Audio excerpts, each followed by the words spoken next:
या नाही अरे भांडणच आहे ना आम्हाला एक सोयाबीन खरेदीसाठी हमी केंद्राची मुदत शासनाने 6 फेब्रुवारीपर्यंत वाढवून दिलेली आहे. पण अद्यापही 2 लाख क्विंटल सोयाबीन शेतकऱ्यांच्या घरात पडून आहे. शेतकऱ्यांना विचार आलेला आहे की आपलं सोयाबीन 4 दिवसात खरेदी केंद्रावर कसं खरेदी केल्या जाईल, हा प्रश्न शेतकऱ्यांना उद्भवलेला आहे. शेतकरी हा संकटात सापडलेला आहे. खुल्या बाजारात सोयाबीनची किंमत 3800-4000 असल्यामुळे शेतकऱ्यांनी ऑनलाईन नोंदणी करून ठेवलेली आहे की आपलं सोयाबीन 4851 रुपयात हमी केंद्रावर घेतल्या जाईल.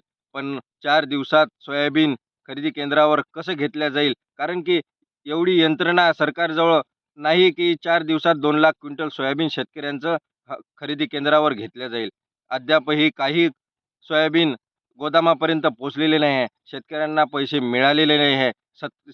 शेतकरी हा हवालदिल झालेला आहे. शेतकरी विचारात पडलेला आहे की आपलं सोयाबीन आता कवडीमोल भावात विकावं लागेल. म्हणून सरकारने हमी केंद्राची मुदतवाढ देऊन शेतकऱ्यांना न्याय देण्याचं काम करावा, ही विनंती.